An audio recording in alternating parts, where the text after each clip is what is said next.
Hello, everyone. Welcome. So we are the Lorcana Beehive, and this is episode 3 of the Lore Lowdown. My name is Kevin Larson, and I am joined here by Judge Justin and with Sam Fletcher. We are very excited to have our third episode with you guys. Thank you so much for all those that have listened, and hoping to have a great episode here with you this evening. Yeah, thanks to everybody. I was telling the guys earlier, we've hit 100 plays on Spotify. So I haven't checked the Apple one today. That's awesome.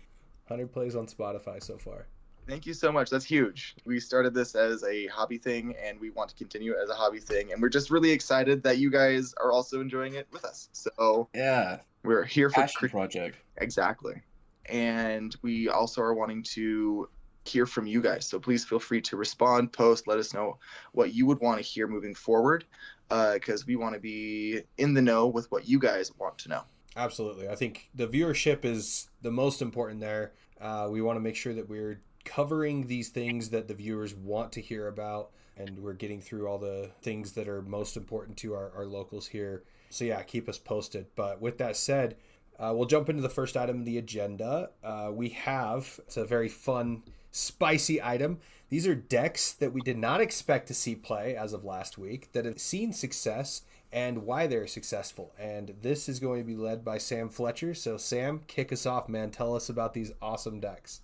And there's so many decks right now. I was talking last week about the big three, right? I was talking about green, blue, purple, steel, and blue, steel. And to be fair, I think if you looked at data, they would be the top three most played, but that's not the top three that are maybe it is the top three, but it is just a drop in the bucket of what's being played. I think I was off on my estimate of what would be like tier one by there could be like 5 or 6 options now. That's awesome. So a big one that has popped up, there's 2, I guess. And they feature amethyst cards, of course. Right. That's going to be your green purple, which there was super hype around the weekend. We're going to talk later about the Barcelona CCQ and a couple of the unexpected results from that one. But 4th place at that was a green-purple list that Mo Shamblin has been talking about online. He's a super prominent player in the Lorcana scene. He's super high on that deck. I can see why. Webby's awesome. If you can get it to stick around, it's just going to be ramping like crazy. And then we were talking about it. We haven't stopped talking about it. We're going to continue talking about it. The Amethyst cards are super good. Hades, maybe the best 5-drop in the game right now. And then Demona, always a threat. If you think that, Demona wouldn't be good right now, then it just draws 3 cards. I don't know. It's always good. So maybe the top of my list of unexpected decks is red-purple. There's been a ton of hype online. People are swarming this deck. There's a number of good Ruby options that came out this set. You have Diablo, basically a Mr. Smee, uninkable, but Quest With 2. no downside, though. No downside, just a vanilla Quest 2, 3 strength, 3 willpower. Yeah. We know how much Mr. Smee tore up the meta. Amber Steel ran it in its entire lifespan. So big things on the way from Red Purple. I think, to Kevin's point last week, the reason Blurple always sticks around is the versatility of Amethyst cards combined with blue cards. You're going to see techs. You're going to see that deck stay in the meta. And I think for a very similar reason, you're going to see Red Purple come back up. I mean, the Ruby legendaries this set, there was a couple like decent options. I think we'll talk about it later too. I know we got this agenda, and we're gonna go back and forth a little bit with these topics, but Hercules and Headless Horseman have a lot to offer, and I think people are realizing that. So be on the lookout for that deck. I don't know. Did you guys notice anything from the results this weekend? Did you see any decks that you were like, wow, that's crazy. I didn't expect that to happen. Me personally, I was just really surprised that dogs took down the whole event. I was fully expecting something with steel to be taking down the event. Yeah. Because it seems so incredibly powerful into these aggro decks at the moment. I felt, when these cards are being released, Whispers in the Mole is being released, that aggro was being picked on. And I didn't think aggro would have much of a presence because of how many cards. I mean, like one that you mentioned, Headless Horseman is a direct counter to some of the aggro strategies. We have Spooky Sight, we have everything that Steel does. All those things feel aimed to take down some of these aggro strategies. So I was I thought surprised. I felt justifiably surprised when aggro took down the whole CCQ in Barcelona. So I mean, congrats to Shorty who did that. How about you, Justin? Did you see anything that was maybe a little bit unexpected? I didn't have anything that was unexpected. I think there was some decks that I thought showed some interesting versatility just based on what I played online. And as far as the CCQ, I was shocked as well to see dogs take it down, but it didn't really. I don't know. I was shocked, but I wasn't shocked because I think people were really discounting the aggro decks and their ability to even come in and play the game. And obviously playing high on a lot of the other bigger decks, the blue steel and the blue green, right? Like it just feels like if you can get that right curve with aggro, those bigger decks that are doing nothing for the first 4 turns, and especially if you're hitting them, you sail the Azurite Sea, and you're not getting a Tipo on board, you're not getting a Basil on board. It just feels like it's one of those that can really take it away. Yeah, I wasn't really super shocked with any of the results necessarily, and I think my shock comes from the games that I personally played online and what I've seen with those results. And I've confirmed with my many of matches that I played online, Blurple is squarely in the backseat right now. I played a version of a green purple that I want to say is of an emerald amethyst that I want to say is very aggro but has kind of some shock value lore in it, and I was successful when I was playing against mid-range to aggro decks, and the only control heavy deck that I found a lot of success against, I mean I'm talking 70% win rate probably, was against Blurple. And it just felt like Blurple just didn't have enough to take removal away. It also could be that they're not playing some of the newer stuff, but at the same time, I saw Blurple decks with Cheshire Cat. I saw Blurple decks with Demona and specifically Hades. I think Hades is just amazing. So I feel like for me, I don't know if it's a shock, but I feel like it's one of those things where I can confidently say that Blurple's in the backseat right now. Yeah, I think to the dog's point, I think it was on everybody's radar, right? It wasn't like unexpected. Maybe people knew it existed, but for it to win the event, I think was the shocking thing. There's been a lot of shifts, man. I think you can kind of see why in your playing of green purple. Some of these cards, didn't read as explosive or read as something that would come and shake up the meta as much. Like you read Cheshire Cat, it's good, but is it going to see play in a world where everybody's ramping with Cinderella? Is it just a 3-drop that's a little too slow? And we have seen that it's quite possibly one of the greatest 3-drops we've ever seen, right? So I mean, it just comes down and it keeps on moving damage forever, right? And yeah, if you don't deal with it, you're just scared for the rest of your life. Yeah. The red purple deck's playing it with a big body like Diablo, you're gonna be able to shift damage around. So that deck's squarely in the meta, we could say. And I've been noticing some results. We've been talking about this Barcelona CCQ, but I've been looking at results from, like case tournaments, 1Ks, 3Ks, 10Ks, all sorts of stuff went on this weekend. And I think the most prominent result I saw was Purple Steel. And I think that is a super expected. Yeah, Purple Steel super is solid cards, has scary. a great curve. Amethyst is always going to keep you in the game. Some of the new steel options have been very good. You have Lexington, which just eats up the evasive cards. Stupid stats on that character. Yeah. Steel cards in general, just so good. The other one that I wanted to talk about was the Violet Saberwing. I think she coming in as an evasive 3/1 2-cost. I think it really kind of fills up that genie slot almost, but it's a turn earlier. So you have something that can really answer some of these evasive cards that they're dropping. Specifically the one that comes to mind would be that Tinkerbell Fast Flyer. And things like that, where you can get rid of those evasive threats with her and just kind of keep your board clear. Because there was so many games that I played in the Emerald Amethyst where it felt like whoever got their evasives out first won the game. It just felt like that was kind of the trick at this point. Because in this meta where Blurple's really getting pushed to the side, it feels like the other control heavy decks have less evasive representation. It seems pretty risky though, playing anything with one willpower in this format because steel is so prominent. I mean, Gotta be Tinkerbell, scared of Tinkerbell. yeah. Mhm. I would be afraid to run anything with one health simply because she's so popular right now. There's a point to that. The one drop Tinkerbell is pretty good. Like I think 3 strength on a one drop is not anything to scoff at. You look at things like that have done well in the past, things like Captain Hook. Yeah, So the one health on that, it kind of, if it dies to a Tinkerbell, you've kind of, it's been useful for 5 sure. turns, right? Or if they ramp like 3 turns. But if it's on the board that long, that player's probably okay with it losing its life to a Tinkerbell. But the purple steels have kind of been running a lot more evasive options, I think, to get under the blue steel. At the start of this meta, the set 10 meta, I think blue steel was kind of running away with the purple steel matchup.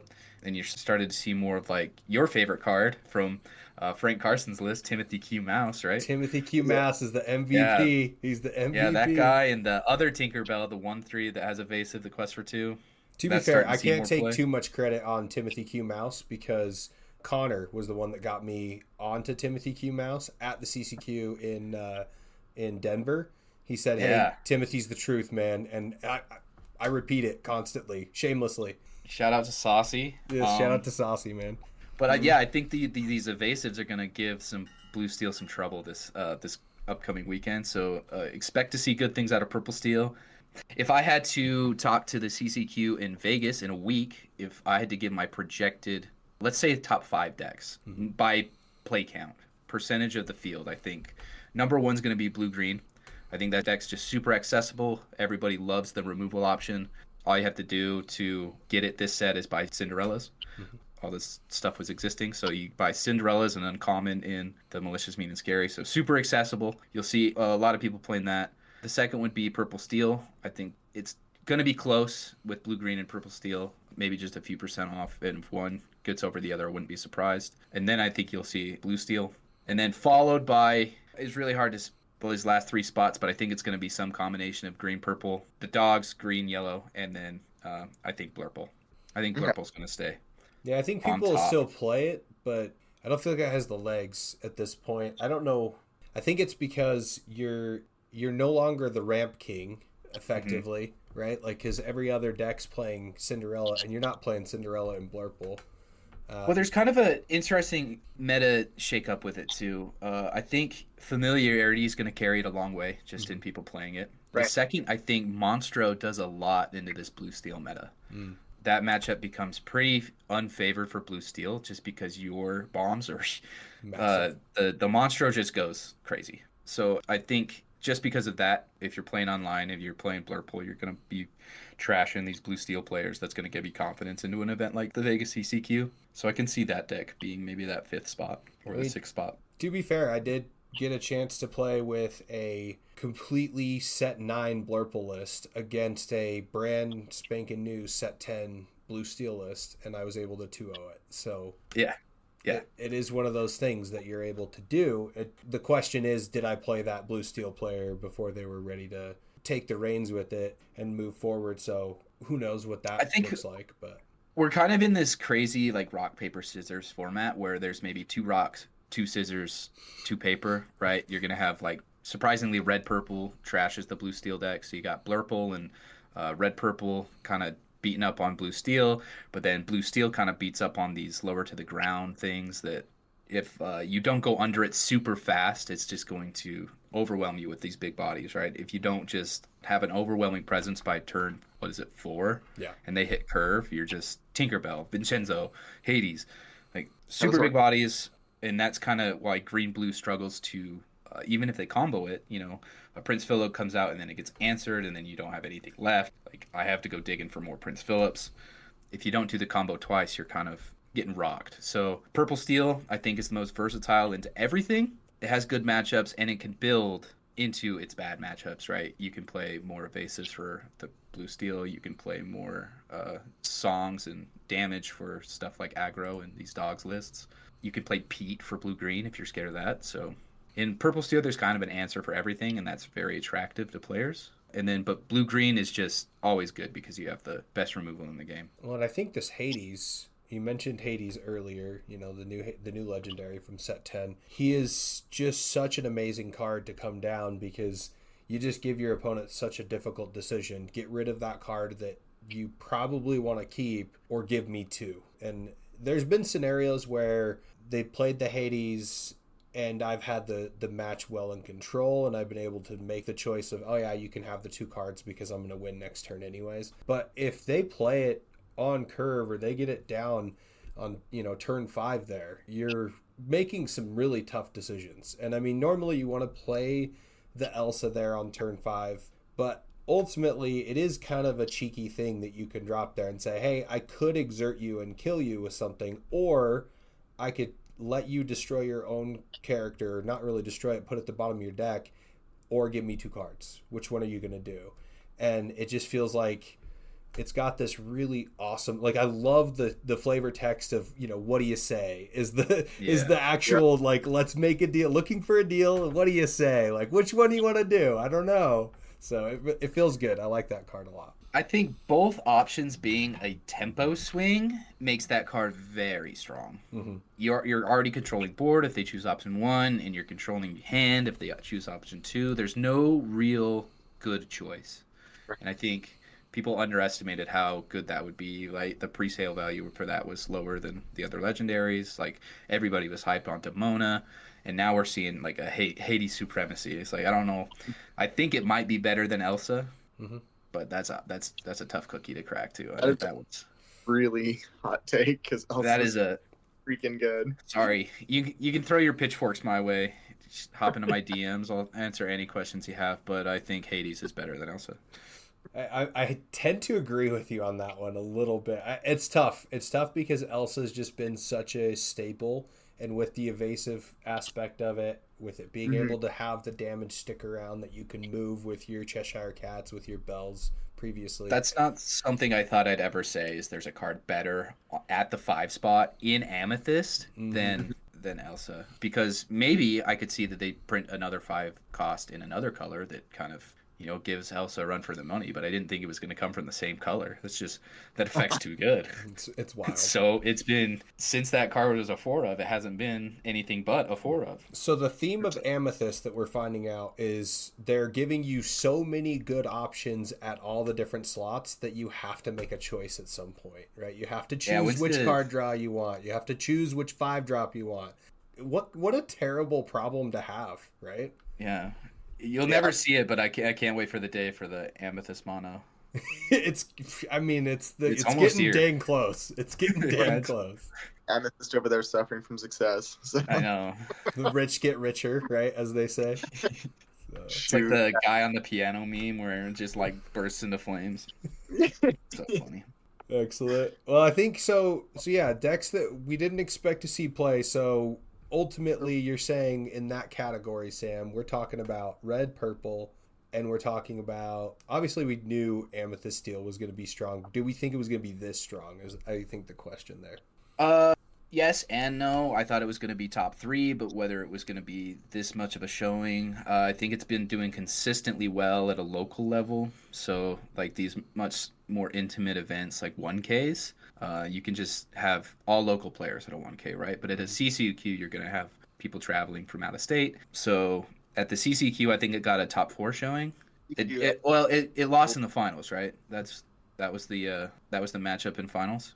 I believe so, but I mean, don't quote me, but I know that Amethyst Steel had there were 3 decks in top 8, so almost a 50% representation. So I think that deck of the top 3, it may be the least expected to be on the top, but I think that's kind of where it has taken us, is be more scared of Amethyst Steel than you would be about a blue-green. Yeah, I think like if you sit down, you're probably going to see Amethyst Steel. Yeah, or blue-green. Be ready to tech for that. Tech for some of those early evasives, potentially some Timothy Q Mouse action in there. I'm seeing some lists without him. Some of these purple decks can run. You can go back to running like hypnotizing. Yeah. What was the second word on that? I don't know. Hypnotize you can just target the vanishing, so you'll get rid of the Cobra and you'll get rid of the Palace Guards. Yeah, the Amethyst Steel showing is very exciting. I think the exciting thing for me, I'm a budget player first and foremost. I feel like that's amazing because the Amethyst Steel decks are about a third of the blue-green decks and in price, right? So Don't hold your breath, man. Right. As soon as this Demona and Hades wave catches, I think that those are going to skyrocket in price.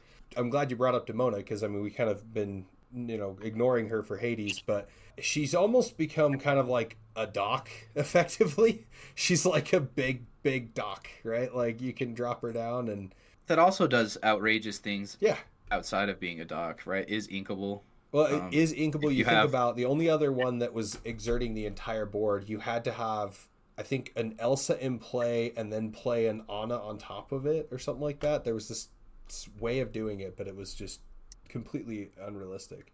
So when we were talking about set 10 and some cards to be aware of, I think it was last week you mentioned this Hercules, right? And you were talking about how being challenged is so much different than challenging. Yeah.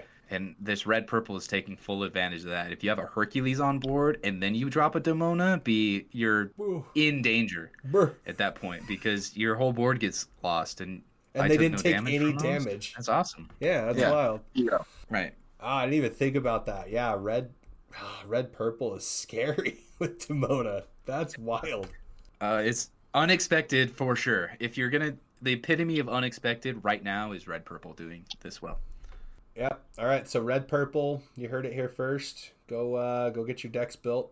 Find some on ink corner decks, the market. Right. Yeah. Get out there. Get your cards as soon as you can for a couple of these different high value ones. I know.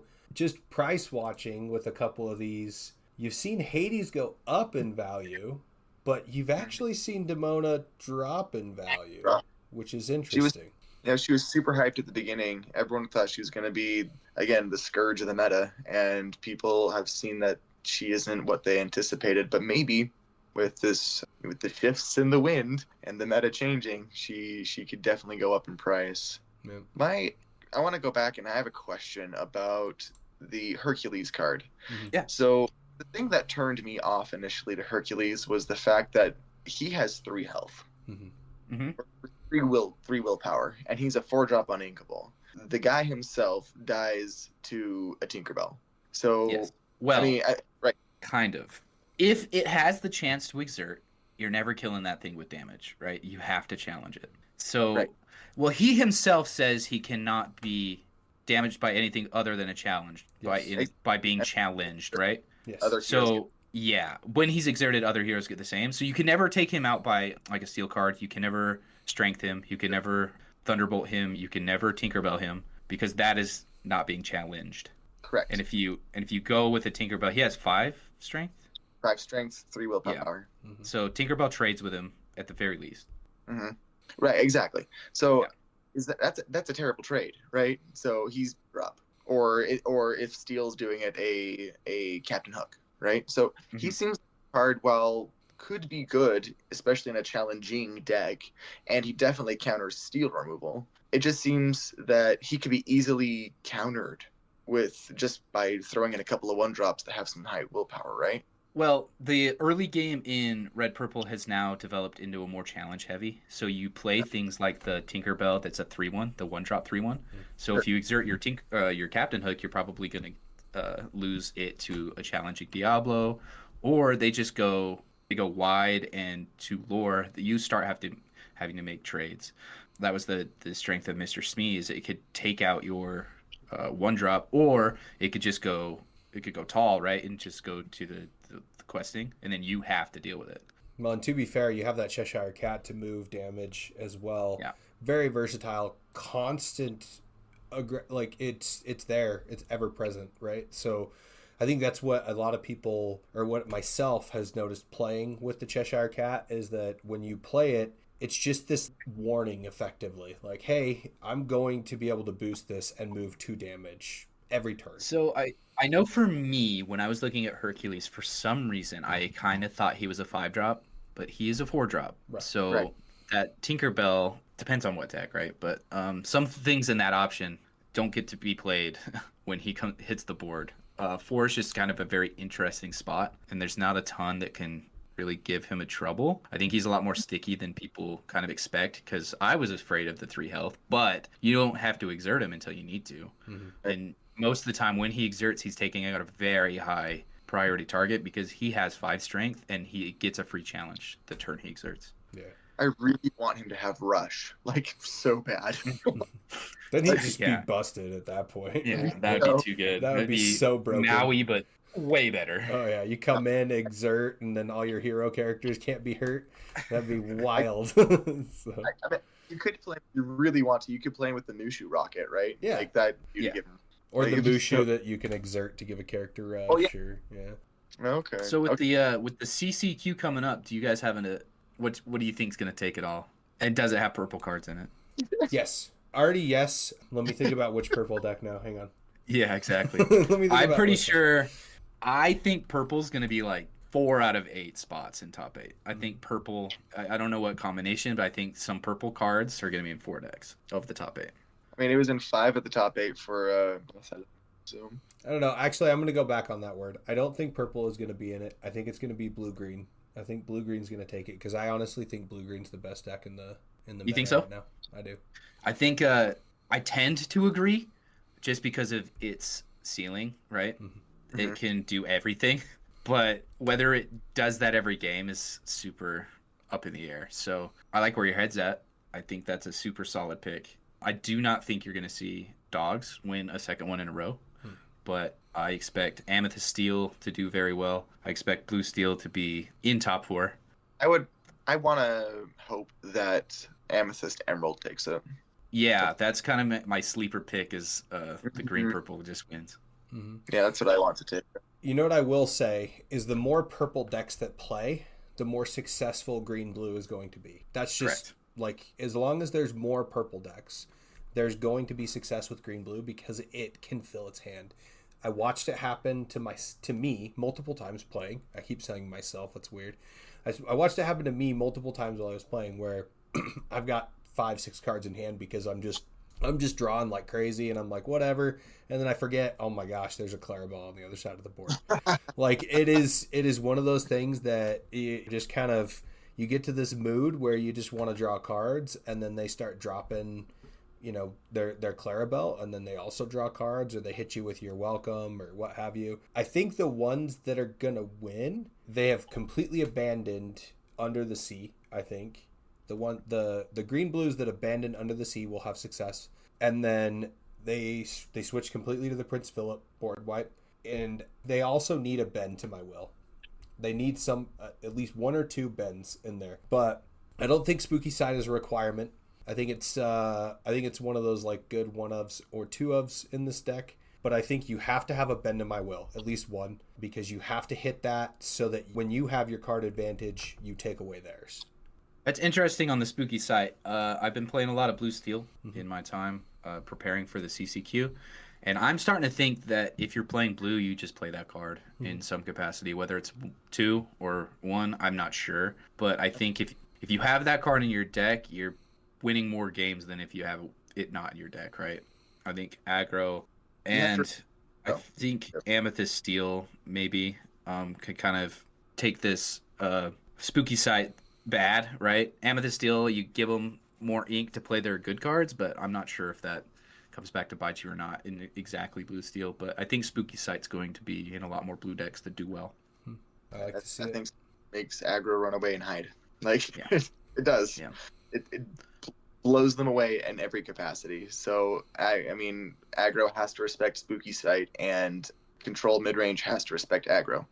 So Yeah, it just seems like if you run Spooky Site, the only way you're losing to aggro is if you don't draw it, which is unfortunate, but you probably draw it in that deck. It's very cycle heavy. Speaking of some hot takes, we talked about a few hot takes. I'd already kind of dropped my hot take, which was get rid of Spooky Site on the blue. Sam disagrees. He thinks Spooky Site's got to be in the blue. I have another hot take, and it's in relation to the Blue Steel deck. I think Goliath is overrated and unnecessary, and I think he's a win more card, and I don't like him. shots fired. Shots fired. Get down. But that's my attitude towards him. I know there's a lot of people that are really high on him. I've played with him a couple of times, and I mean, the other thing in relation to what we were talking about with Spooky Site, where you give your opponent a ton of ink, now you're just going to give him 2 cards every turn. And the other problem that I noticed with Goliath At least this is my thought process around it. Maybe I'm misreading the situation, but I feel like my opponent wanted Goliath gone more than I did most of the time. That's slightly true. It feels like you play him and you're like, oh, I'm going to get 2 cards this turn. Great. And then your opponent gets 2 cards and you're like, all right, that happened once. And then you get 2 cards and you're like, oh, I like this. And then your opponent gets 2 cards again and you're like, that doesn't feel good the second time. And then it keeps going. And I'm like, they keep exerting the Goliath or, whatever. They're doing something with him, maybe singing a song or, clearing one of my characters. And I'm like, I actually don't really want to prioritize removing this card as much because you're going to potentially get some big bombs that you can drop on me. Sure. But my cards that I'm going to get out of those 2, I'm going to be able to put both of them down at once. And you only have 1 Vincenzo or 1 Hades or 1, I guess, single removal card of sorts, right? And so it just feels like there's not enough for you to be able to get rid of everything, especially if I've gained an early lore lead. I don't know. There's some really interesting games that I played with it. I think it still is good to an extent, but like I said, I think it's a win more card. I think it's better if you play it as like a 2 of, maybe a 1 of, and you fill up that 6 slot with something else, in my opinion. I think you're a little psycho for that, yeah. But I think mainly it's because that's why the deck is good, right? Yeah. It's because it has something like Goliath. I'm not sure if you've ever had this happen to you, but when you play a Goliath and your opponent just gets rid of their hand for you, it feels so good. Yeah. Like, your opponent has 5 cards in hand, but they have to play like their worse options because they cost less and they don't want to discard them. It like feels better as the blue steel player. I've run into that quite a few times. It's sort of, I agree to your points, but it is sort of a necessary evil. Mm-hmm. Like, you have to play it to come back in the game because like when you're on 0 cards, you just have to have that or a dock, but it's better than a dock. So you play Goliath. I don't think it ever goes down to less than 3. Probably a 4 of in the blue steel deck. I've seen some amethyst steel decks play it. I think the times that you give your opponent advantage, it depends on the matchup, right? There's times when it's a super liability, especially in the mirror. Like, you give your opponent free cards, it's bad. Mm-hmm. But there's other matchups where it's just so good. And it gets you ahead because you play it on curve and then you draw a card, but then your opponent has to get rid of cards, and then they out it because they can't give you 2 cards every turn, and then you're just cruising from there. Mm-hmm. And then you have more access to things like Beyond the Horizon, or if you play docks of your own, you start seeing those. But I think the curve is good, and I think that it's the reason it is a playable and top tier deck. So I don't think you'll see a drop in Goliath, but I do understand your points, and I think they're very valid. Mm-hmm. It goes along with my hot take is that I think blue is going to fall off very, very hard in the approach to DLC Richmond. I think people are going to figure blue out, and it's not going to be the top dog. And I think most of its success right now is early on. People just haven't found the key cards that kind of unlock matchups. The longer blue survives in a meta, the worse it gets, I think, is my hot take. I think I could agree with that. I don't know, man. Cindy's good. He's good. So this is one thing I do want to say, and this is why I actually have no shame in wanting to just go out and spend the money on the Cindy's now. I don't think Cindy's going anywhere. I think that will be a blue card if you're playing a blue deck, outside of Blurple, obviously. But if you're playing a blue deck, I think that'll be a blue card no matter what. I don't feel bad spending the money on it right now. I can add a second hot take, and my gut feeling tells me that on average, Hades is a better card than Cinderella, and they're both going to be a mainstay until they rotate. Yeah. Are you talking about Hades 7-drop or Hades Amethyst 5-drop? Hades Amethyst 5-drop. Mm-hmm. I when people were talking about like their tier list for the set 10, they're like S tier, and they have Cinderella and it's the only one in the spot. I think that's a little wrong. I think Hades may be the best legendary in the set in terms of versatility, but Cinderella unlocked 2 decks, so it's really hard to compare. But Hades is I think on average higher value and a better card, but it's really hard to convince people that, like, I mean, if you build a whole deck around Cinderella, it's hard to say that Hades is better. I mean, I think Hades is in a pool of far superior on average than Cinderella is in a pool of blue, if you know what I mean. Yeah, I think there's far more ramp options than there are cards like Hades, right? Well, I think I think Hades has higher quality amigos in its amethyst pool than Cinderella. I think Cindy, as you said, unlocked decks because she is so broken. Right. She is so good that it made strategies good. Like it's what they needed. I mean, I think Cindy is very similar to, at least in my opinion, I think she's very similar in quality to Sad Beast from Bloodborne, where Sad Beast came out and all of a sudden Steel had legs. Because it could draw cards. And Cindy comes out and she's like, oh, by the way, anything that runs blue, you can draw cards now. So it turns out that Amethyst looking at you for your card drawing power, like drawing cards is good in a card game. So I think I want to agree with you that Hades is probably in a vacuum a better card. But I think in context of the meta, Cindy will stay where she's at because she is so enabling for so many decks. I actually think they have a kind of a similar impact. Like Cindy kind of kept green blue on top. It unlocked the blue steel deck, but I think Hades also just solidified place for purple in both red purple, amethyst steel, and green purple. Like Hades is 4 of in each one of those decks, so the impact is kind of similar in my eyes. And referring back to the comment about Goliath being a win more card, one thing I always mistake is I think Goliath is a 5-drop and he's a 6-drop, which actually is a pretty big impact. But the fact that Goliath draws you 2 cards every single turn is insane.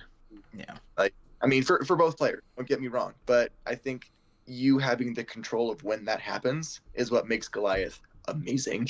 Well, if you're playing Goliath early and they're having to just flounder with their hand, fantastic. If you're on the draw and you just need to catch up a little bit, great card. But I think of Goliath as one of those cards where you could definitely forfeit your entire game if you play it wrong. Yeah, so, I think the argument that I have with Goliath is that I would argue you don't have control over it is the problem. Because once he's on board, the only way to get him off board, I guess, I don't know, I think you could Hades him. If you're like, I'm done giving my opponent cards. Like Bleakley. Yeah, like you could hit him with one of your own bombs, potentially. But it's just one of those cards that you play it and you're like, it's almost like that scenario where he's out and you're like, I don't know if I want to keep him out here right now. Like, I feel like he gave me my benefit. And that's where, when you said he's better than Doc, I argue not really. I mean, it's tough, right? Because he's great. He continues, like we were talking about Cheshire Cat earlier, and I'm high on it because it happens every single turn. But you still control it, right? Goliath, you don't control him. You put him out there, and he's kind of this like rogue agent, effectively, that your opponent gets to benefit from a little bit, is my kind of attitude. And so I'm like, I'd rather play a Doc, get my 2 cards, and then you don't get any cards now. Well, he's a little different than Doc in that you don't have to discard, right? So, like, you can keep, like, the good card in your hand, too, and then draw an extra. Yeah. But to Kevin's point, the time you play him really matters. Like, most of the time when I'm playing the deck and I drop him, it's like the turn order goes, like, I draw 2 cards. My opponent goes to 2 cards in some fashion. It's very rare that they draw up to 2, but it's more likely that they go down to 2. And then on my turn, I either draw 2 more or I draw 1, and then my opponent stays the same, is usually my experience with the card. And if they draw 2 more cards, then I start challenging with it. If all Goliath does is draw you 4 cards and quest for 4, like, that's pretty good. Not terrible. Fantastic. Yeah, in my experience, they usually have to do something about it. So like a green blue player will always Hades it. You pick your option, right? It gets challenged. It does definitely hit the discard pile, but because they can't gamble in the same way, right? They can leave it on board and hope they draw better than you, but your deck's kind of designed to drop a big bomb, draw another card. Ink, drop a big bomb, draw another card. And most of those are going to be bombs, so your game plan's probably better than theirs in the face of Goliath. So well, but you got to think about the blue-green out. Players have been playing that way for the last 2 sets already with Donald. So it's not going to be much different for them either, right? And it really just comes down to... The sucky thing about that matchup is a lot of, like, I've had it happen a few times where I just give them the combo with Goliath and that just feels bad. Right. But the matchup kind of swings in the way where even if they do the combo, I can just Hades their Prince Philip, and then I'm usually right back in the game. So it's kind of an interesting card. I think Goliath is super healthy. I think it's a very healthy card. He's fair, let's say that. Yeah. Like, make him a little more unfair, I suppose. This is really cheeky, and I don't think anyone's ever going to play this combination, but you could do Goliath with the new item Ink Amplifier that says if it's their opponent's turn and it's the second time they've drawn during their turn, you just get to ink the top card of your deck. Have a good day. So like, you give him cards and then you just get ink off of it as well. Like, it just sounds awful. So I have seen people playing Ink Amplifier, so I wouldn't put it past it. Or not Ink Amplifier. What's the other one that's related to ink? There's another item related to inking. Ink Caster? It's not the Ink Caster. It's a blue one. It's slipping my brain as well. yeah. I'll see if I can find it while we're chatting a little bit here. Let's jump into some of these slept on cards, because this is another section that I think is really exciting. You know, for me, like I said, I'm a big budget person. I want to try to build decks that are going to be successful without these $30 to $60 cards, and try to make things that are great. And one of those cards that I think is amazing is this new Little John Whisper. And I don't know if anybody's ever seen it pop off, but I personally have made it pop off several times. And it is amazing to watch when it gains 12 lore in a single turn.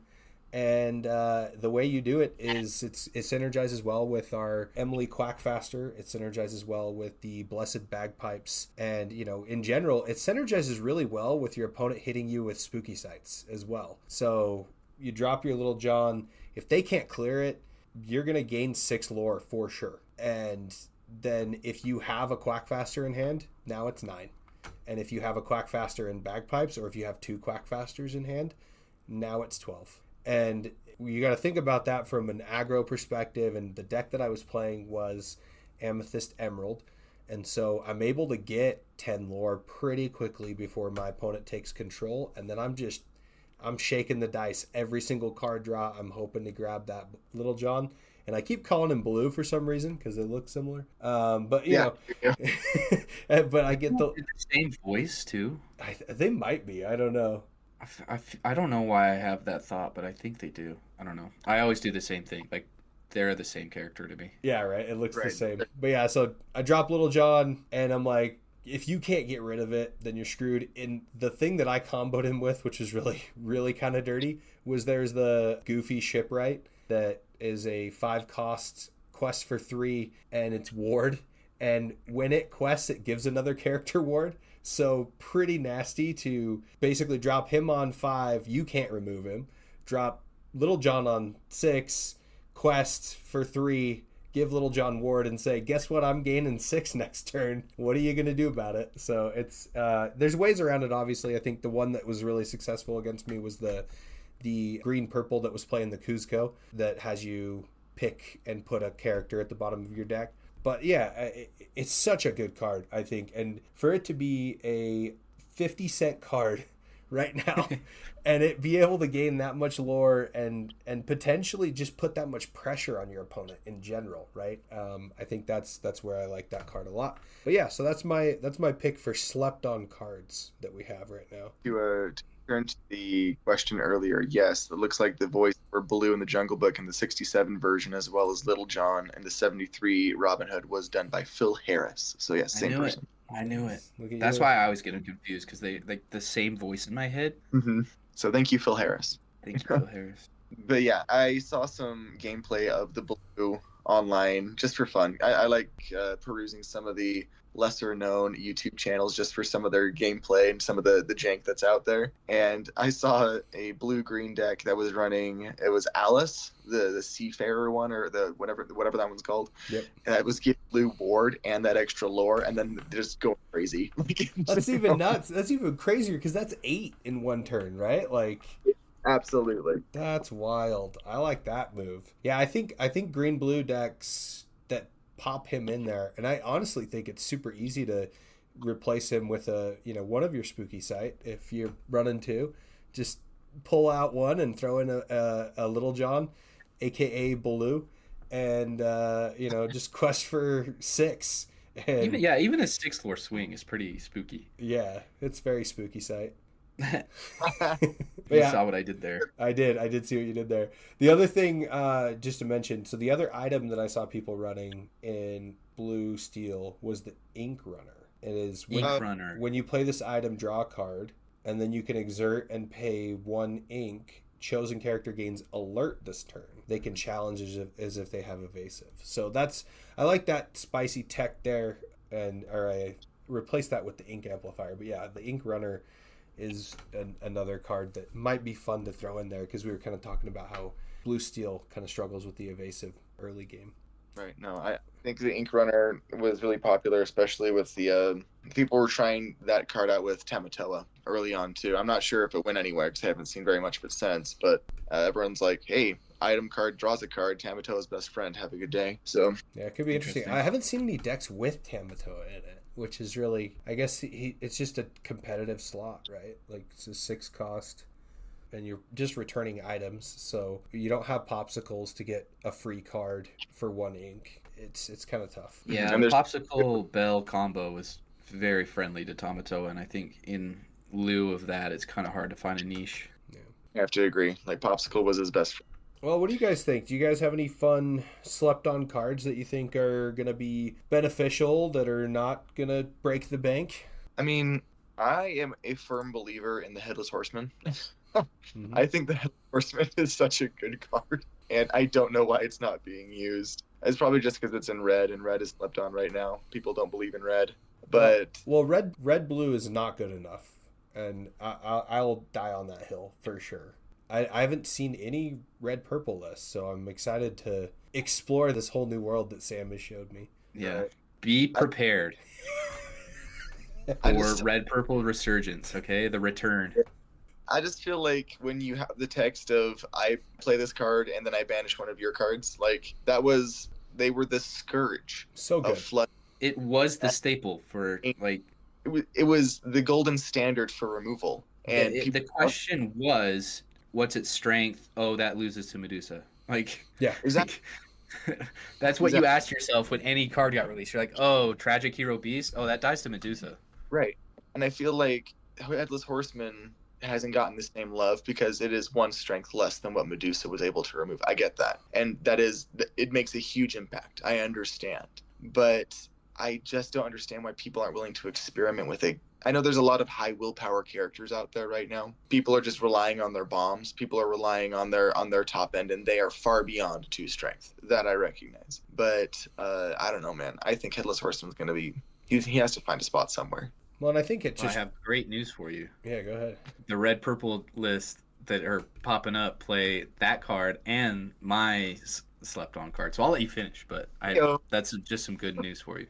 Well, and I think You'll the other see thing that's important to note with the Headless Horseman is, it also, during your turn, whenever an opposing character is banished, each of your characters gains +1 strength this turn. That's insane.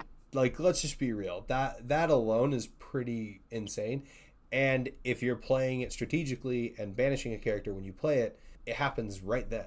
All of a sudden you have a Madam Mim skater, and it's not even Challenger, right? It's +1 strength, but technically Challenger because it's happening that turn only, right? Like, let's just call it Challenger for all intents and purposes. But you have a Madam Mim skater that you're playing as at the same time as removing a character, and he's going to stick around. You'd be able to quest for 2 potentially with him, And he costs 1 less than Madame Medusa. Right. So it's a really good card, honestly, and I mean it's a travesty, not necessarily a travesty. I mean probably one of those scenarios where it's a benefit that it's only $8 right now. So right. I mean, additionally, it stacks. If you're able to banish 2 characters, you get +1 per character banished, which is insane. Yeah. Yep. The red purple list definitely utilizes that. It turns things like that Tinkerbell, the 3/1. I can't remember. Is it Fast Flyer? No, it's not light on her Fast Flyer. feet. Something. What's the one? It's something about her feet. I don't know. Fancy footwork. Fancy footwork. That's right. Fancy footwork. It turns that into something of a monster. So it's kind of scary, as well as that Diablo. My slept on card is Hercules. That card was super undervalued.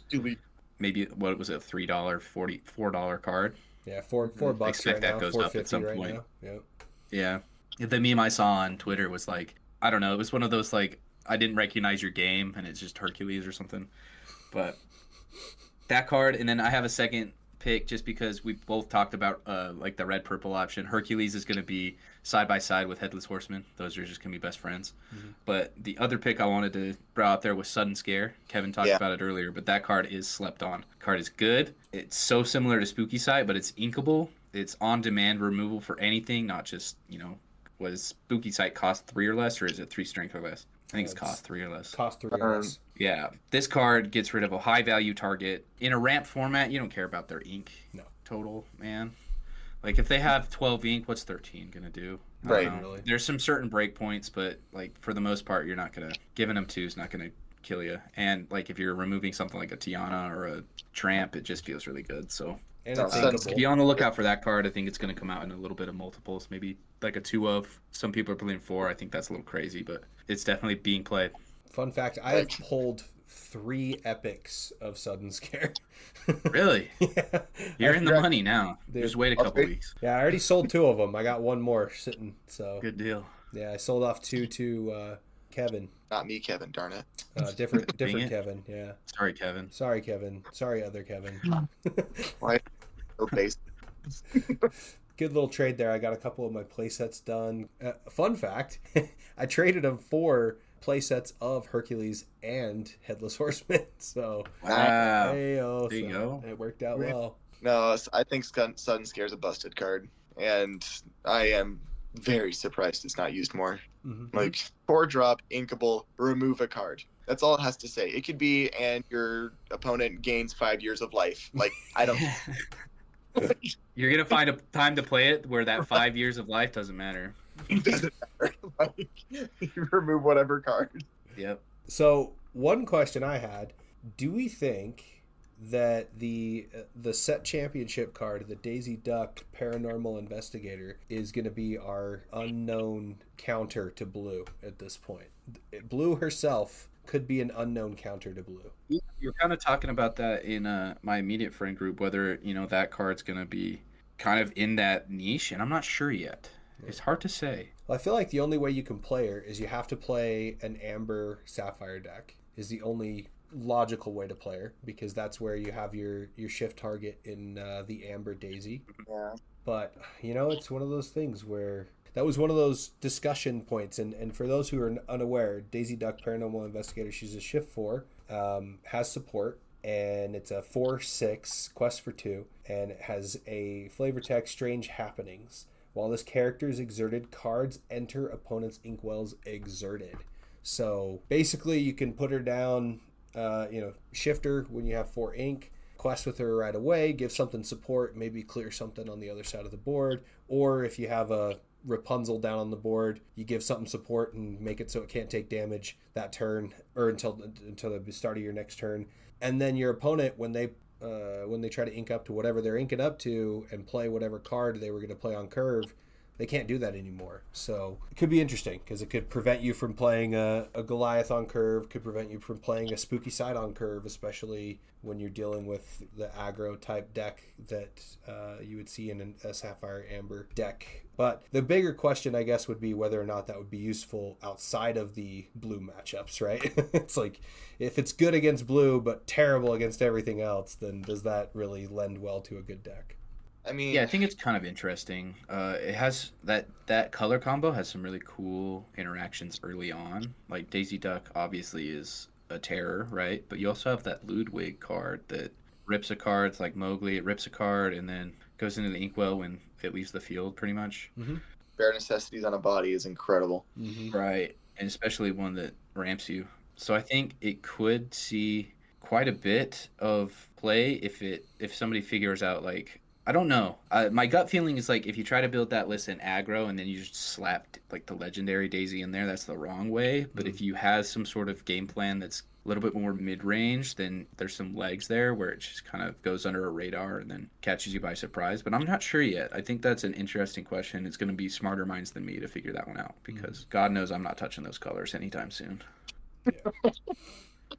I have too much on my plate before Richmond to dive into the workings of Amber Sapphire, Of the very rich pool of Yeah, correct. There's dozens of us. So when I saw Daisy Duck, I was like, that's really cool text that is too slow. Mhm. Like, if I had a card that on turn 1 or 2 that was doing that, I would think it would be a lot better.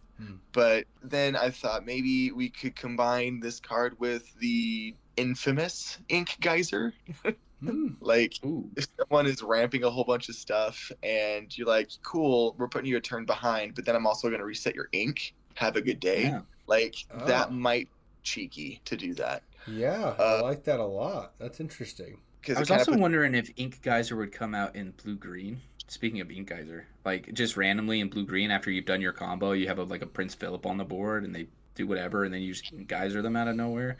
That could be kind of spooky. I don't know, but maybe we're thinking about Daisy Duck in the wrong way because there's some early shift options in Emerald as well, right? There's like a pirate Daisy Duck or something like that you could maybe shift onto. Yeah. But I think to your point that you're right. I would want this effect on like 3. Yeah. Like if I could just do this on turn 3 going first, that just kind of halts a lot of curve. Like you wouldn't be able to play Genie. You wouldn't be able to play Cinderella.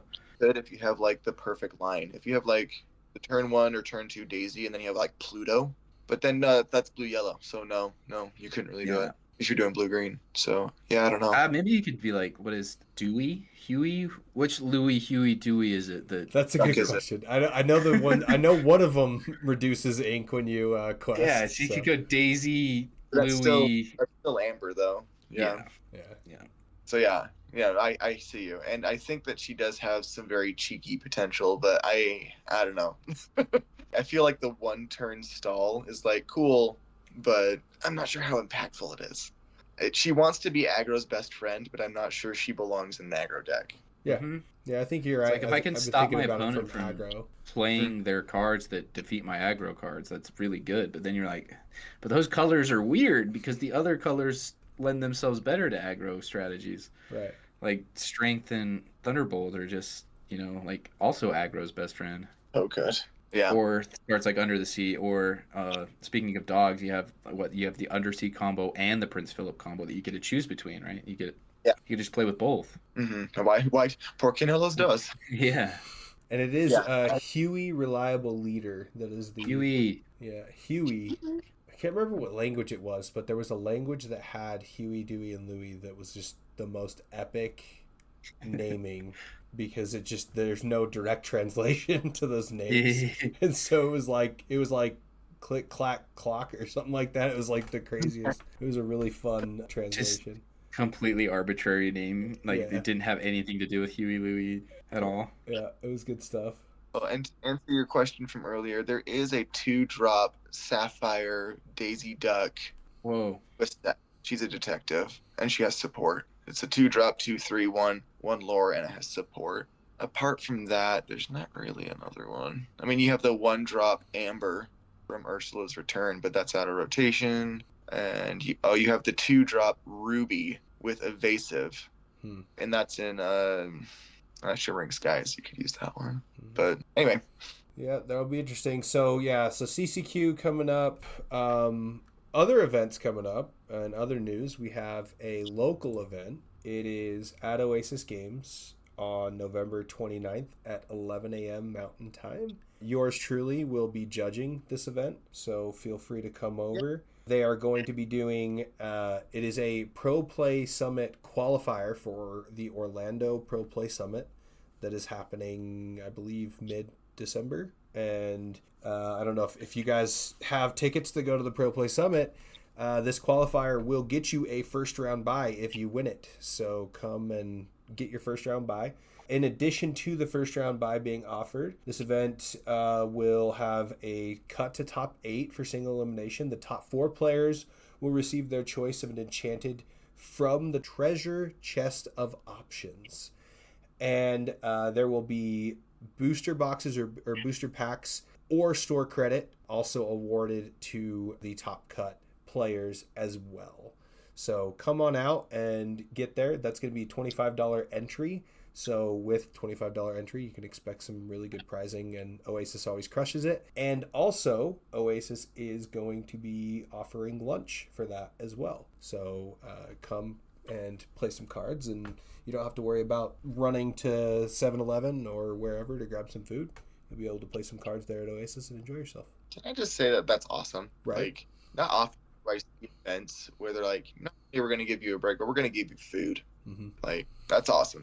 Way to go, Rick. Yeah, shout out to Oasis for always treating the player right. Love going to that store, one of my favorite. If you're in the Salt Lake area, definitely pop on by. Fortunately, myself, I'm not going to be able to make it. Too much family stuff going on that weekend, but Yeah. if you can make the trip, go show some love to Oasis Games. They are a great venue, and those qualifier tournaments are really fun to play into. Played in one for the Denver Pro Play Summit and actually got a first round bye from Frisian Games. So, yeah. Well, and it's worth noting too. I believe there's also PPG merch that they have from their Pro Play Summit pack as well. I don't know off the top of my head exactly what they got, but you could probably expect some play mats. You could probably expect some lanyards or potentially some sleeves as well from it. I know when I did the Pro Play Summit qualifier up at Frisian, I ended up getting the Pro Play Summit lanyard as well as the sleeves, and then a bunch of other folks got the mats. And fun fact, the mats weren't even at the Pro Play Summit in Denver. They were completely different mats. So it was super cool. And they were actually cooler mats than I think they had at the Pro Play Summit personally. So yeah, and the event's live on Ravensburger Play Hub right now. And you can obviously submit your deck list on there. So join the event, submit your deck list on there. If you can't get it submitted on the Ravensburger Play Hub, there's also an email within the invite that you can submit your deck list to directly to Oasis Games as well. So yeah, that's awesome. Go have fun, guys. Go rock that tournament. I mean, as far as competitive tournaments going on, that's the only one I'm aware of. Do we know if there's anything up north, anything down south, guys? I know that some set champs are already being scheduled, so pay attention to the Ravensburger Play Hub. Call your local game stores. Make sure that you are making sure that you're getting that on your schedule. The set champ promo this time around is going to be that Daisy Duck that we were talking about, the Paranormal Investigator, with its alt art. Full art. The full alt art, Yeah. exactly. Yeah, Yeah, just for showing up, you get the non-foil promo. So go support with set champs this time. Right, I think those are going to be early January. So Happy New Year's. I'm waiting to see if we get some more info on 1Ks. That's what I would really like to play in as a local player. I know Game Grid Lehigh was interested in doing that, and as well as Oasis Games. Yep. Up north, we don't do too many things outside of the official leagues and set champs, so I wouldn't expect anything to, unless it's like a sealed event, to pop up. But if I hear of anything, I'll be the first to let you guys know. I know Hilltop Games in Riverdale really likes to do stuff occasionally, so maybe I'll talk to them and see if we can set something up. Yeah, definitely. We want to get 1Ks rolling. I know Oasis is going to try to put one together. We were kind of talking about it with the Pro Play Summit qualifier, but with the timing being so kind of precarious, we're right after CCQ in Vegas, and then also right in between the Pro Play Summit in Orlando. We wanted to give a little bit more time to bake for a 1K there at Oasis. I do know for specifically Hearthside Games has shown a huge interest in wanting to do 1Ks. So keep an eye out for that as they come around. They're getting very close to their grand opening. So I fully expect everybody in the Valley to be traveling to Hearthside Games during their grand opening, because we need to support our own and make sure that they have a great game store. So when is that grand opening? So I don't have the grand opening date yet, but Okay. we're right now Be on the lookout. we're shooting for, or not I guess Andre's shooting for mid-December was the last time I talked to him. Nice. So we'll double check, triple check, and confirm the exact date for you guys. But it's more than 30 days out, I believe. So we'll keep an eye out for it, and I'll definitely keep you guys posted as we get there. But when that grand opening does come up, obviously we gotta flood the store. I think he was saying he wants to be open before the Infinity weekend. Nice. Yeah, that's in December, right? Yeah. That's December. I want to say it's December 13th and 14th. All right. Good deal. Yeah. We don't know 13th, for 14th. product for that. Because being open and having the product are two different things, and I hope he has it. Right. Are you guys going to play in a lot of those? Oh, yeah. I'm going to be traveling across the valley to try to get as many of those cards as I can. Yeah. I'm scared. Why is that? I'm very scared. Infinity is a beast. Have you guys looked at anything that's been doing well in any like the random Infinity tournaments? It's so scary. Like, think of Cinderella in the Blue Steel Tamatoa deck. It's just wild. You get Fortisphere, you get Popsicle, you get Hiram Flavor Sham, you get both Tamatoas, you get Lucky Dime, and now you have Cinderella. Like that's just spooky to me. I don't know. Well, Oh, that's I'm a little like one of nervous. those pick your adventures that we were talking about with Amethyst. Similar now with Blue, saying like, all right, well, which 4-drop do you want to play here? Do you want to ramp more, or do you want to draw 2 cards for? It's just crazy. perpetuity? But then, like we were talking about it too, the ramp or not ramp, the aggro options are crazy too. Like Aggro Blue options. Steel's only bad matchup is aggro because they can play like I don't know. They've got Piglet, they got Nala, they got the Above new Sebastian 4. thing. Yeah, Or sorry, but above 3 ink is what I meant to say. You don't need it's to go crazy. like you go to ink, and then you just play 2 cards every turn, and then you say, "Deal with it." Like, So this is the Whole new question. world, deal with it. Thinking about this more, is Be Prepared still the best board wipe, or is there a scenario where you like Spooky Sight more than Be Prepared? I think that Blue Steel deck will play Spooky Sight, and then just I think that's Well, the S tier deck in Infinity. It has way too many options, but I think Spooky Sight's a little better than Be Prepared. It comes out earlier and more singable. Like Especially with the deck you're playing it with, you're really one-siding it versus it being both sides, right? I think the fact that Tamatoa can just sing it, very good. In Be Prepared, there's not a 1 card. Like you need the 9-drop or 8-drop Tamatoa to sing that. Well, Spooky Sight is a action. it's an action. Oh, it's not a song. You're right. No, Not a- you're right. I was thinking in my head when it got revealed that if it was a song, it would be so much better. Honestly, if it Yeah. was a song, it would be a little bit more Yeah. balanced because then Ursula could hit it. But right Yeah. now, like I remember talking with Evan about this, and he was like, "It's actually kind of better than Be Prepared because Ursula can't take it out." Yeah, that's what. When I say better, I meant for the game, just Yeah. because like Ursula should be able to take it out. Like Yeah. Mowgli exists, I guess Ludwig exists, but Right. I'd really like Ursula to be able to knock that out. Ursula's such a help. I'm so glad she's still here.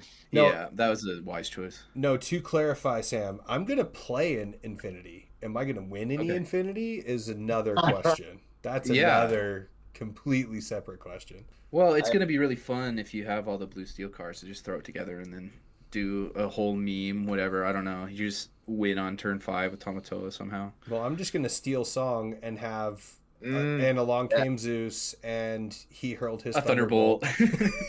and pretty cool. let the storm rage on. And Yeah. like I'm just gonna play all the removal songs and just go steal Song with every removal song I can think of.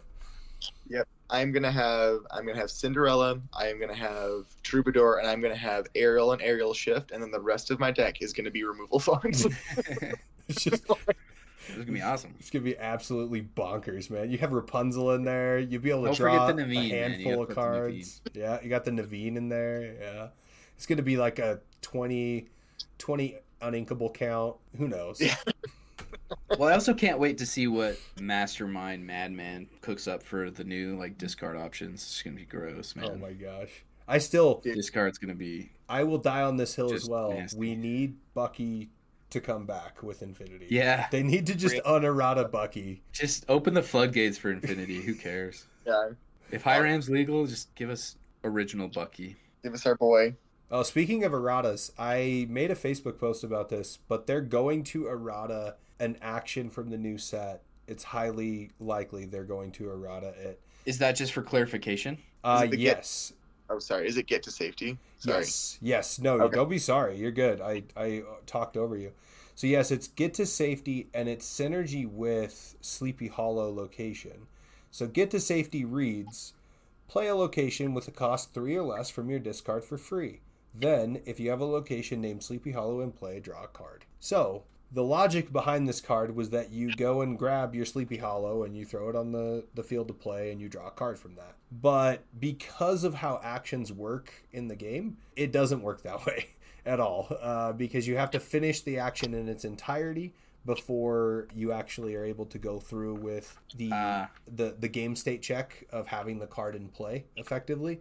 And so when you play Get to Safety, you play a location with a cost of 3 or less from your discard for free, period, then move on. You're still within the action card, so technically that location's not in play right now. And so you can't get the card draw from it. But just a full disclaimer for everybody in the Valley. If you are playing this combo for whatever reason, I mean, it's not like it's in meta decks, so it's not the worst thing in the world. But if you are playing this combo, just know that the devs wanted it to work that way. They wanted it to be able to draw a card with targeting Sleepy Hollow, and they're going to have to change the text on this card to say something to the effect of play a location with cost 3 or less from your discard for free. If that location was Sleepy Hollow, draw a card. Or if you have, if that location was Sleepy Hollow, or if you have Sleepy Hollow in play, draw a card. Something of that effect is going to have to get added to this card. So that will be an errata coming up. So keep an eye out for that. Some wordsmithing needs to change. Yeah, it was kind of a fun joke that it seems like Ravensburger forgot how their game worked and potentially may have written a card incorrectly. So yeah, I bet the judge Discord was going crazy over that. Oh, they were having a blast. It was all kinds of fun. We were just kind of joking around. So bunch of people are like, that's not how I would have read it, and you're like, yeah, I get that, but that's the problem, is that it's kind of the best way to, if you ever have somebody who kind of like fights back with it, just tell them to think about Let the Storm Rage On in Diablo, and then it solves that whole train of thought. So yep. Cool. This game hasn't, this is the first time they've really had it come into what all card games kind of fall into, is problem solving card text. You'll see as time goes on in any card game, it just gets more and more clear. That's why we have the alert keyword instead of just printed on the card, on your turn, this game's invasive. So I think this is a good step forward in managing that. Apologies for speaking over there, but I was actually shocked that in one of their weekly, what are they called? Is there one of their weekly, the Lorecast, thank you. Lorecast, when they were revealing the cards, they're like, we just kind of slipped up and didn't quite make these the way they wanted to, so now we're doing alert. And I was like, that was an admission. Like, since when did we admit these things? I thought that was really respectable, honestly. To be like, it didn't work the way that we wanted to, but we're going to improve and move forward, and now here's your fun new, keyword. So yeah, thank you. I think that's a great addition to the game. I still it's kind of interesting because you say, it's definitely different than gains evasive on your turn, right? Because specifically alert doesn't pop off with Dumbo. So it's like, I could have honestly, to your point, I could have given them the pass there and been like, oh, alert's just new. But, it sounds like they've actually specifically stated that, which I didn't know that. That's good to know that they specifically said that they didn't want it to be evasive on your turn only. They want it to have this different keyword. Right. Then they did say in the same lorecast that we probably will not see the evasive on your turn effect nearly as much as we have seen it so far. Like, it will be rare if it comes back, is what they said. I think Dumbo kind of sealed the fate of those cards. I'm not sure that was a interaction they wanted to happen. And who else? Timothy Q. Mouse. Q. Mouse. That's right. I have a foil one of those, by the way, if anybody's looking. I got you. Ooh, hook me up. I want that. You want the foil Timothy Q. Mouse? Yeah. You put it on your wall. Yeah. Exactly. Face of the podcast. Right. Good old Timmy. That's good stuff. All right. I think we crushed our agenda items. Is there anything you guys wanted to talk about besides what we had up on the agenda, or is there anything I missed? For myself, I'm going to be at the CCQ in Vegas next weekend. If any of you guys are there, come find me. I'll be there playing, chatting with everybody. I'm going with the Tigers, so if you see any of us, say what's up. I'm excited about this set. I think set 9 was getting a little stale for myself. It felt very die roll dependent. This set has exceeded my expectations fully. It's fun to open packs. It's fun to see the new cards. There's way more decks than I thought was going to be even possible, so I'm happy for the meta. I think it's going to be a good time. And best of luck at the CCQ there. Thank you. I wish I was able to attend. I am not able to attend, but I think I fully agree that this set has really shaken up the meta. I love seeing that there's more than 2 top decks or 2 or 3 top decks. I love seeing the experimentation, and I have loved the flavor of this set. I think that the new IPs that they introduced, I think that the new strategies that they introduced, the new keywords have really made the game a lot more deep and a lot more enjoyable. I will slightly, I don't know, I'm not sure if I want to say that opening Fabled set 9 was like the sealed. It was more fun than this one, but I really enjoyed all the sealed events I did with Fabled. I thought it was a fun set. I haven't done much sealed on Whispers yet, so hard to compare, but I thoroughly enjoyed Fabled for sealed. The competitive was, I agree, a little bit stale at the end, but I look forward to seeing what Set 10 brings for the competitive format. And I just want to say thank you for anyone that's listening. Thank you so much for supporting us, and we hope that you continue to do so. We'll keep you updated with new episodes as much as we possibly can, hopefully weekly. Yeah, absolutely. So amazing. I agree with both of your guys' takes. I think the meta is going to be awesome. I believe this sealed is on par with the Fabled sealed. I think Fabled sealed was probably the best sealed that I've actually experienced in my Lorcana time since joining with Ursula's Return.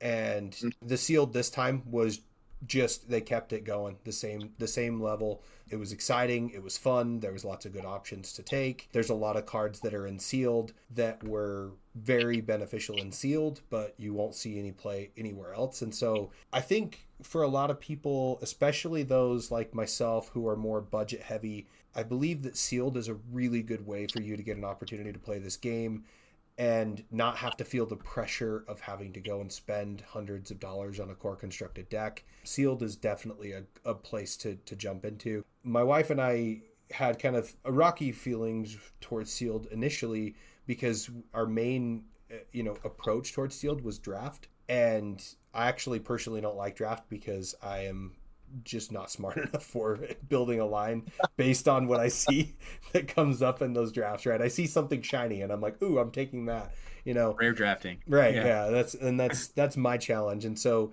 I think if you're playing this game and you want to jump into it and say someone's offering a draft, just ask them if they'll do a sealed, and maybe that'll be a more approachable feeling. I think that's something that my wife and I have noticed, is that it's more approachable to just say, hey, let's do a sealed. And usually the ones that want to draft, they'll do a sealed too. It's the same price. It's the same amount of packs. It's the same format effectively. It's just that you don't do the whole drafting format where you pass the cards around. Some people really love the whole passing the cards around the table thing. I get that. But for me, I think I'm more, me and my wife, I should say, we'd rather keep our packs that we opened, right? And hopefully we get what we like out of them. But yeah, so definitely I believe that the sealed for this set is great as well, and can encourage anybody to keep playing it. And then good luck to you, Sam, in CCQ. Thank you. I know you're going to crush it. Have fun. The other question I had was, did either of you guys win the ticket lottery for Richmond? I did, yeah. Nice. Not. I did, yep. I actually secured tickets to DLC Richmond, and in bigger news, I got tickets for DLC Belgium as well. I think that's going to be super fun. Let's go. Yeah, so I'm going to go to that. They're doing that 2-day tournament where they split up. They have a 2,000 event on Friday and a 2,000 man event on Saturday, and then winners play on Sunday. I think it's going to be super awesome. I can't wait to go. It's going to be my first time out of the country, so to do that with Lorcana is going to be a dream. That's awesome. I was not able to get on for Richmond. No, I waited on the website for 45 minutes, unfortunately. But I didn't even try for Belgium. So, but seriously, that's amazing. Congratulations. Should be a fun year of Lorcana. I guess not calendar year, but at least within the next 4 months, I'm going to be playing. So it's going to be awesome. I think one thing I wanted to add to your point on sealed, Justin, is that the skill expression is there. Like, don't be... If you're worried about sealed kind of being like a, I don't want to say it like just like a dumbed down version of competitive, it's not. There's very high skill expression, especially in draft. I know when chapter 1 and the second chapter came out, I was doing a weekly draft just because of how fun it was. So if sealed is as good as you say, don't be afraid to join a draft too. It's pretty fun. You just get to choose the best card in the pack each time. It's fun. And sealed too. Don't be afraid. Skill expression's still there. It's a very, very competitive format as well as a little bit more casual approach to the game. So you don't have to buy a bunch of cards for a deck. You don't have to deal with websites. You just show up and play with what you've got, and you'll have a good time. So support your local game store too, I always say. Absolutely. Great. Well, I mean, yeah, that's all I wanted to do. Oh, yeah, last thing I wanted to mention, Zootopia 2 comes out November 26th. And why, you ask why that's relevant. They have a promo that's releasing with Zootopia 2. It is a action, right? I keep forgetting this. Yeah. It's an action, but Pretty solid. I do want to say that they're going to have trailers for Lorcana for that movie. No So way. I think that's really cool. Is you're gonna have people that don't even know Lorcana exists go to see this movie, see ads for Lorcana, and maybe that gets maybe a young person to play the game for the first time, a longtime card game player to play. I think you're gonna have a little uptick at some of the stores, and I think that's gonna be awesome. And it is the 2-cost inkable action in steel, putting it all together. And it says chosen opposing character can't challenge during their next turn. It is an alt art, and it does come in the glimmer foil. And as a small note, it actually has a new promo icon. It looks like a fun little film reel with the lore symbol. Cool. Let's So go. That's awesome. That's some fun flavor. Wouldn't it Yeah. be awesome if every Disney movie from here on out just has a Lorcana card coming with it? They just might, because we had it for Moana, or we had it for Moana 2, and then the only one we didn't get one for, which I was really shocked, was for Stitch, but I guess technically that was a live action. Live action. So it was a little different, but I mean, I think with a lot of their animated stuffs, as long as it's an IP that's already been released, it's highly likely. And when I saw the indicator for me was the 4-cost uninkable Mare Wind Dancer. Yeah.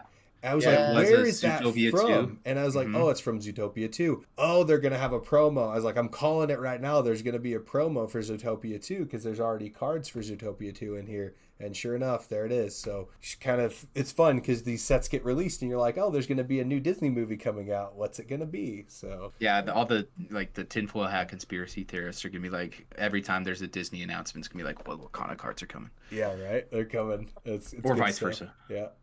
It's going to be fun. But yeah, anyways, keep an eye out for Zootopia 2. Try to get there. I missed out on the Moana stuff. I ended up getting the promo later, but then I ended up trading it because I didn't really want it anymore. But yeah, get out there. Try to get those promos. They're fun trade bait. If nothing else, you get them. You can go in there, find the people who want them, and maybe you can get yourself some Demonas or some Hades or some Hercules or Headless Horsemans. Yeah.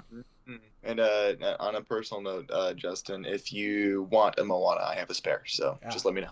I'll let you know. I think I'm good. I liked her, but then I was like, yeah. I think we traded for her at the time because it was just out of convenience, and then somebody else was like, they really wanted it, and I was like, I'll sell it to you. That's I walked into a game store one day up here, and some guy had known somebody at the movie theater and had just a whole box of them. So he gave them. He was just giving everybody a play set. Here you go. Here you go. Here you go. Yep. So I have 4 of that card. If anybody needs some, hit me up. Yep, I know there's some collectors getting into it. I actually had a collector reach out to me the other day talking about Chapter 1 stuff. So trying to get folks Chapter 1 is definitely a thing. Last question before we drop. Has anybody seen any of the Costco bundles come out anywhere? I have not. I work at the Costco in Sandy, and I have not seen them. All right, I don't so even have a Costco membership. Well, I have a Costco membership, but I definitely don't work there. So, Kevin, you have to be our inside man on this. And if you see a bundle, you better let us know, because I know the crew will be excited to hear about first chapters at MSRP, because that's always what you want to hear, right? So. Yeah, sure thing. I'll put it in Discord as soon. I've heard there's some rumors that are saying that Utah may not be getting it, but I don't know how true those are. That's fair. I've been sitting on a sealed first chapter box, and it's sometimes calls to me like the Green Goblin mask, like open. Yeah. And I haven't done it yet, and I'm really hoping it stays that way. Awesome, guys. Well, thanks so much. This is a good episode. Thanks to the audience for listening. If you have any feedback for us, drop it in the comments. Thanks, guys. We'll see you next week. Thank you.